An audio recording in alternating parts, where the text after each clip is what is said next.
एकदा गण्याच्या घरी पाहुणे येतात. आता गण्याचं एक छोटंसं बाळ आहे, असं लहान मुलगा आहे, बडबड करत असतो, खूप गोड बोलतो आणि ते खूप कुणालाही ऐकावंसं वाटते, इतकं छान बोलतो आणि तो बोलायला लागला की ऐकत राहावं वाटते. गोड मुलगा आहे एकदम. एका दिवशी घरी पाहुणे आले आणि पाहुणे आल्या आल्या हा मुलगा त्यांच्याजवळ. बरं, मुलांचं कसं राहते, बोलू नको म्हणलेल्या गोष्टी पण बोलून जातात, सांगू नको म्हणलं की आधी सांगतात. काय जिज्ञासा असते, कुतूहल असते मुलामध्ये. आणि मग हे पाहुणे आल्याबरोबर पाहुण्याला सांगते, असं ते गण्याचं पोरगं, आणि म्हणते, काका काका आज की नाही म्हणते आमच्या घरी गंमतच झाली. काय गंमत झाली?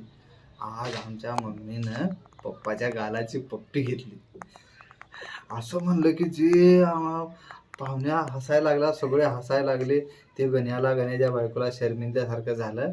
आणि मग आता काय पाहुण्याला स्पष्टीकरण द्यायचं, सगळं सांगावं लागणार ना. मग गण्या म्हणला, त्याचं कसं आहे म्हणला की ह्या मुलगा आहे ना, याची आम्हाला रोज पप्पी घ्यावं वाटते, हा खूप गोड बोलतो, पण ह्याला पप्पी कोणी घेतलेला आवडत नाही. म्हणून मग यानं काय केलं की फक्त वाटून दिला, इकडचा गाल मम्मीचा आणि इकडचा गाल पप्पाचा. पण चुकून काय झालं, याच्या मम्मीनं आज गडबडीमध्ये इकडच्या गालाची पप्पी घेतली. आणि मग हा म्हणाला, मम्मी तू पप्पाच्या गालाची पप्पी घेतली, ती तुम्हाला सांगत होता.